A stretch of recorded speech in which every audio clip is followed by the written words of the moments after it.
По протоколу мне поручено выступить первому, не потому что я тут самый опытный и прочее. Десятилетний рубеж с момента его создания. Вопреки скептикам, грузооборот на 10, объем инвестиций более чем на 40%.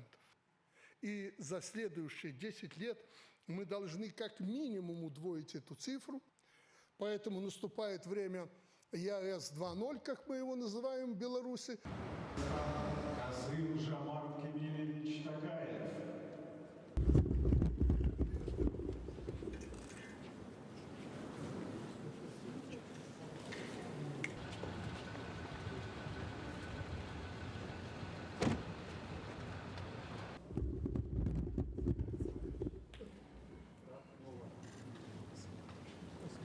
Президент Российской Федерации Владимир Владимирович Путин.